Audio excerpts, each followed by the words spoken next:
topic is, it's one of my very good friends. He's on the YPN leadership board. Gabriel Amedee is also a 20 under 40 winner. You're on mute, bro, but don't worry unless you're practicing. He's an upcoming star. He's doing a lot of great stuff with Strike Realty and within the Miami YPN leadership board.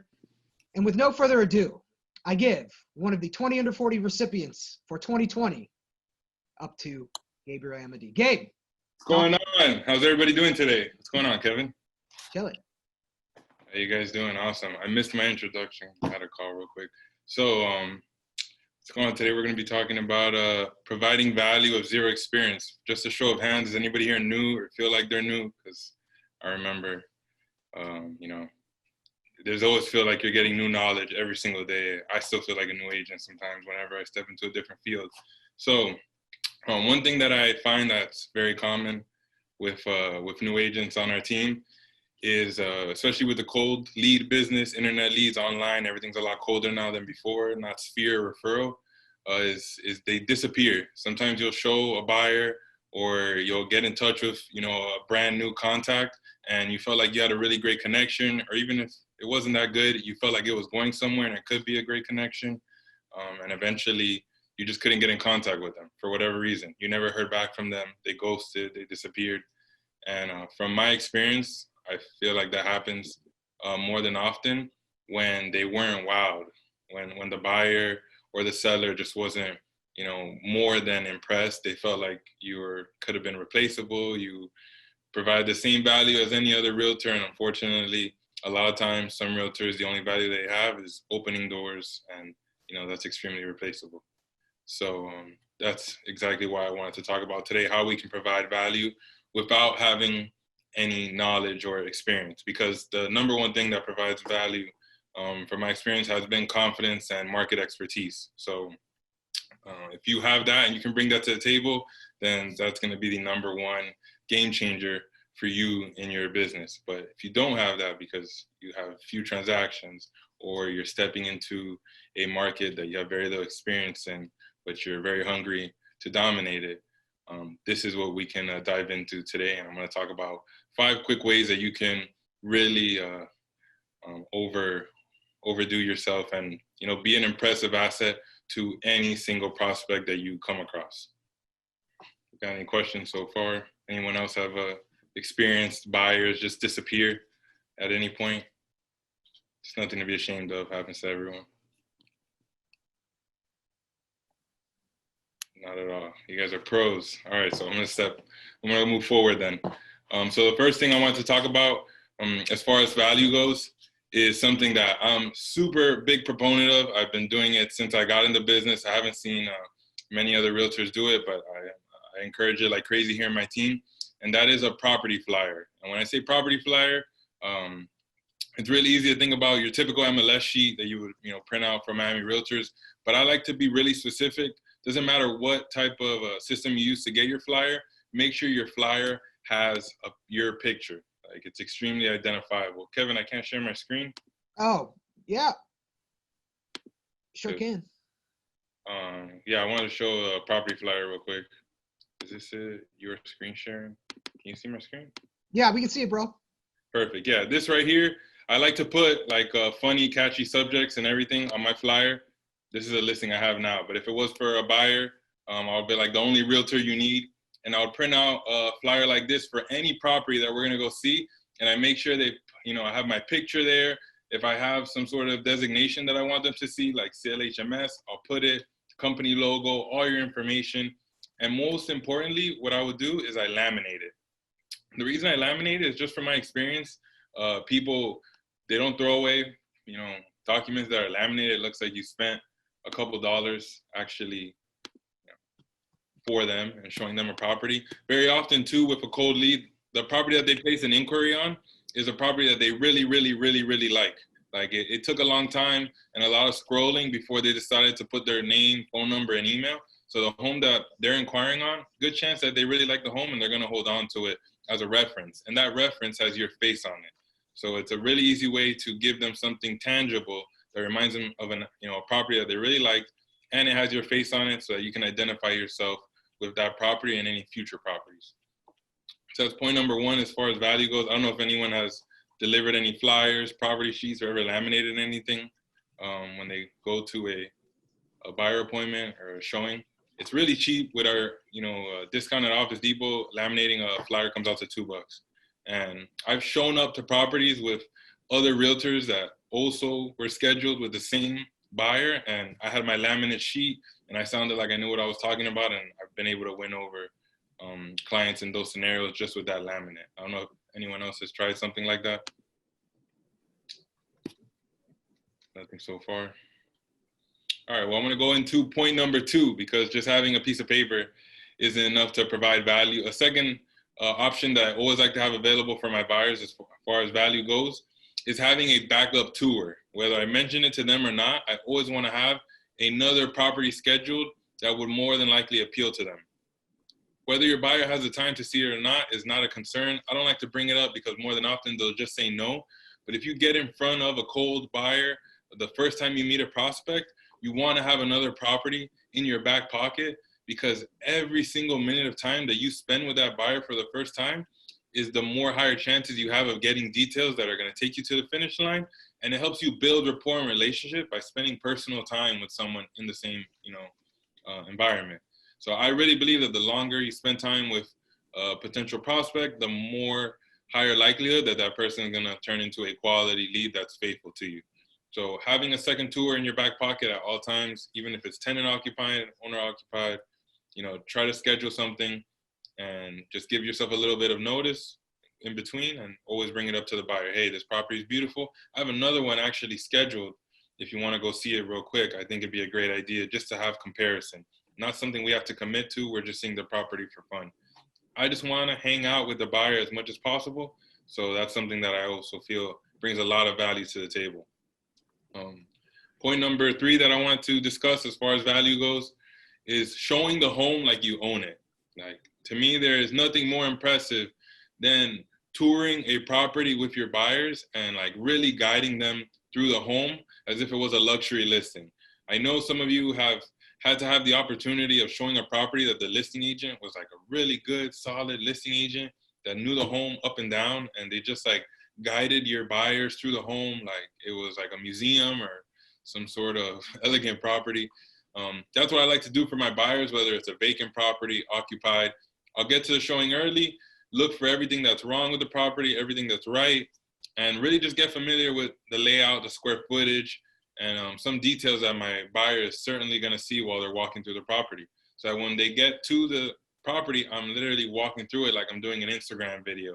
Like, hey, this is one bedroom, this is the other, the AC is right behind that closet.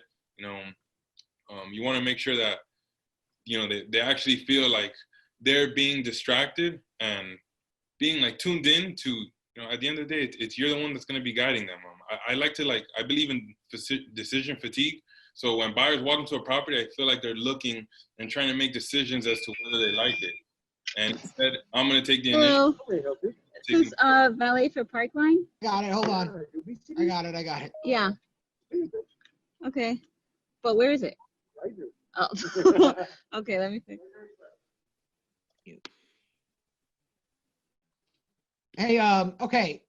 I think we got it taken care of. Are we at a good stopping point? Because Jennifer Ponce de Leon has her hand raised. Gabe, yeah, finish your point, and then let's call on Jennifer to hop on and see what she has to ask or contribute. Definitely. No, yeah, that was pretty much it. I mean, just you really want to make it like an experience for the buyer and not have them go through properties and try to decipher themselves what does this home entail? Because they're going to make a decision, and you can either facilitate that and make it smoother for them, or make them go through the trouble of examining the home themselves. Cool. Jennifer, did you intentionally raise your hand, or was that a technological accident?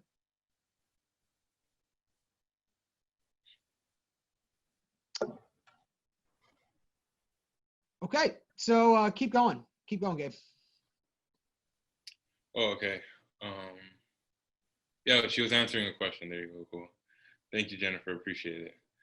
And another point of value that I wanted to add That just makes yourself look like an expert. Because like I said, at the end of the day, being a market expert is extremely valuable. When people know that you know everything, that you're a database, you're a walking, real estate thesaurus / dictionary / news source.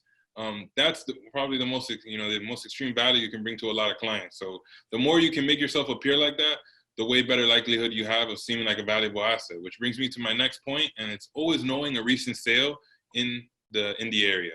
When you're touring a property, make sure you always have, I just like to talk it, speak it out loud as if this is a market that I'm always in. And I just happen to know that house down the street sold for, 350,000. Or, yeah, you like this home? What do I think about the price? Well, I know that the neighbor sold for, 230,000 5 years ago. Like, just little details like that are so easy to pick up and hold on to, and mentioning them really adds to your credibility, as if you just always knew them and not like, this is something that you researched prior.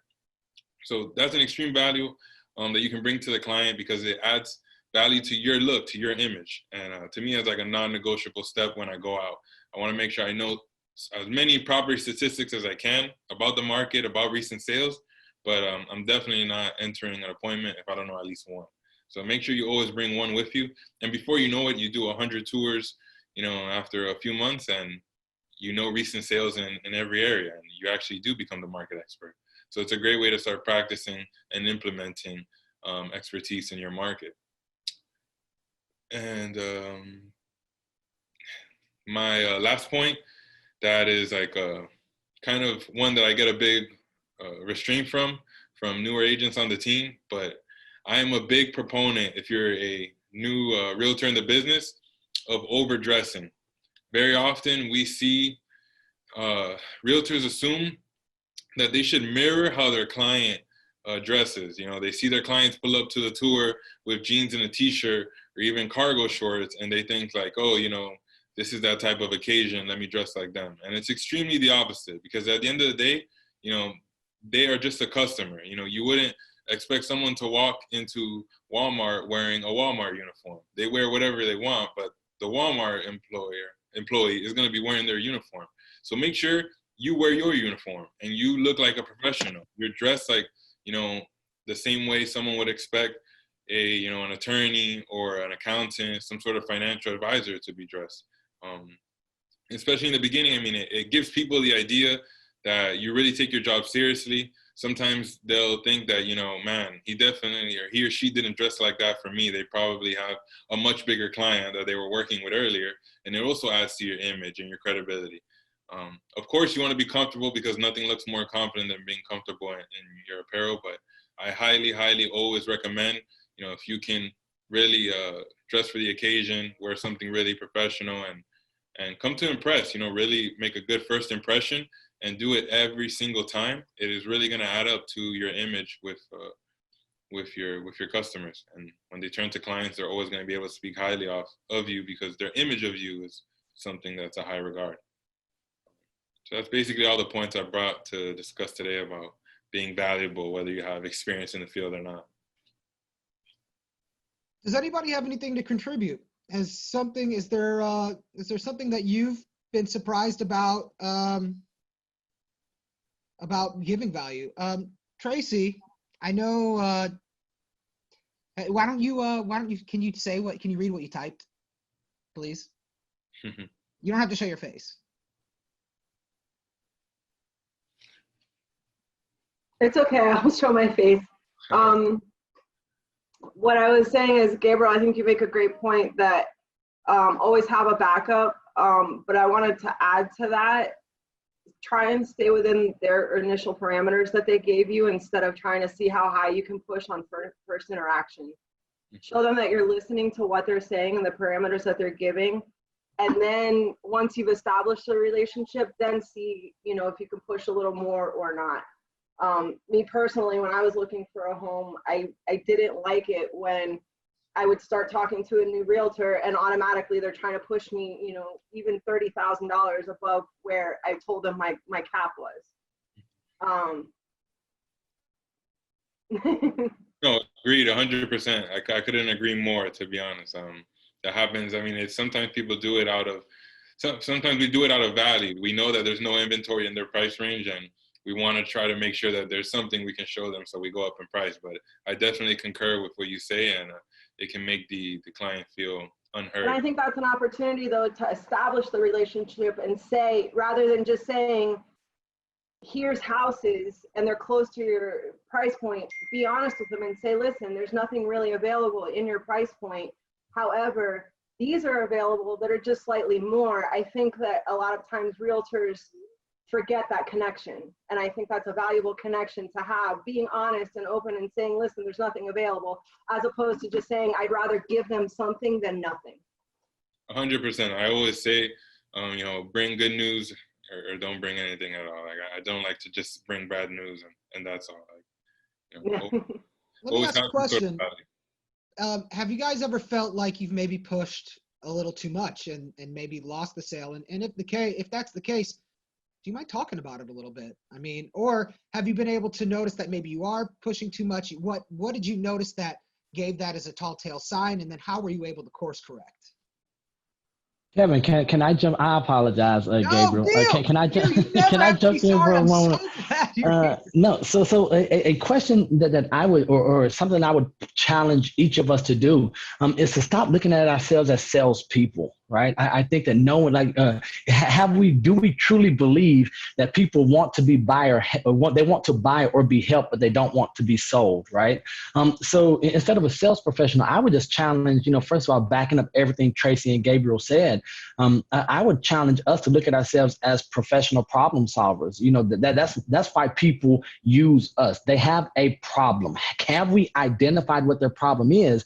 And then, so there are two types of PPSs. One is a professional problem spotter. Everyone knows a professional problem spotter. They're the ones who can tell you what's wrong. They can, especially in this market, right? The professional problem spotters are the ones who are telling us there's no inventory, or that you can't afford anything in the price range, or, whatever it is. But be a professional problem solver. And as long as you're a professional problem solver for your clients, customers, or potential prospects, then I think you're always going to be employed. Right. So when, Tracy's talking about the price point, and don't try to push too hard, a professional problem solver always asks twice or three times as many questions as they do make statements. So digging, we've heard about peeling the layers of the onion back.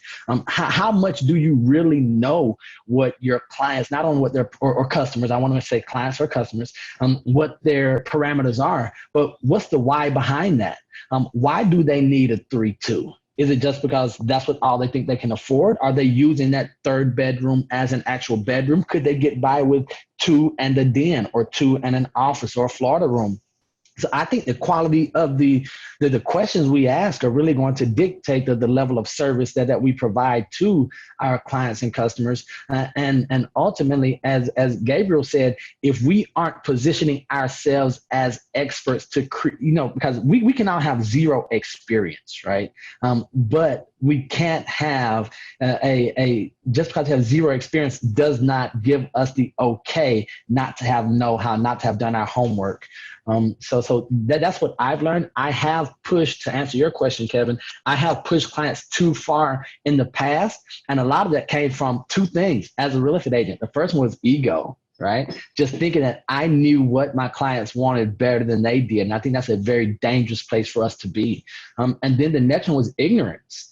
As someone who's been in the industry for 15 years, I was egotistical and ignorant for a very long part of the very beginning of my career. But then we can't stay in ignorance and expect to be successful, right? Because people forgive an honest mistake once or twice, but now they say, hold on, you call yourself a real estate professional, a consultant, and advisor, and you're continuing to do this stuff. I think that we have to check our ego and then educate ourselves so that we're not ignorant, making sure that we focus on communication and connecting more so than we do on selling.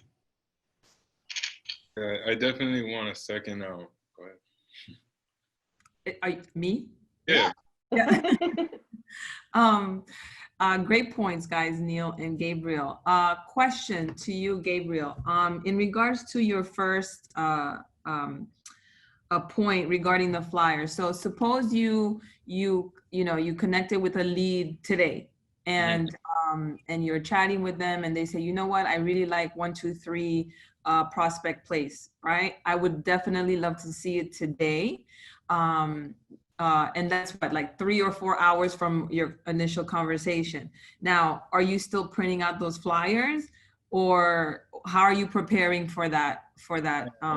I am printing out those flyers. I've already gotten it down to like a science. I have 2 Office Depots next to 2 turnpikes, either on Bird or on Kendall, that I know like which ones I'm hitting depending where I'm going. And I usually got it down to like a 30-minute, 40-minute max visit. And it's still a long time. That's like the worst case scenario, depending if it's like traffic hour. But I try to do it non-negotiable because I've seen it really work for me. I have clients today that I know they probably would not have stuck with me if they saw my super young face 3-4 years ago and I didn't give them a property flyer and show them that I knew what I was talking about. And, I was going to provide them more than any other realtor. So for me, it's being the same realtor, showing up as the same realtor as any other realtor, or showing up as a realtor that, no one else can compete with. For an extra 30 minutes, it's non-negotiable. I do it every single time. Gotcha. And you're also obviously scheduling that second tour that you mentioned. Back up. 100%, yeah. Okay. And then I also want to touch, no, go ahead. It doesn't have to be the best property for them. Sometimes I'll tell them, I'll schedule the worst property on the market or an extremely distressed property. And I'll say, hey, not too far from here, there's an example of a really bad property. Even though it's not what you like, I just want to show you what these type of properties go for, so you guys can get the first look. And that's valuable. Telling them, hey, I'm not going to sell you on this home. I just want you to get a better understanding. To some buyers, they actually want to see, properties and want to get an understanding of the market. They want to be just as educated as you are. Gotcha. Thank you. And I also want to point out your last tip too. I know I'm a new realtor and all, but I've met other agents when we're doing tours or whatever it may, and they're, dressed like they're going to the beach or, hanging out at home. Yeah, everyone has their own, If I think that, just imagine what the clients think, No, everyone has their own style, and some, right. Customers relate to people because of those styles. Like, I don't know if you're familiar with Riley Smith. He goes around in a golf cart and shorts, and guess what? He's a monster in Coconut Grove. He has almost 10% of the market share, and everyone connects with him because that's who they see him to be, and that's genuinely who he is. So I'm not knocking anyone who doesn't overdress. I'm just saying in the beginning, sometimes people have their shoulders crushed in because they don't have experience, and putting on a nice jacket will help you put your shoulders back and be the person that you are meant to be in this field. Right.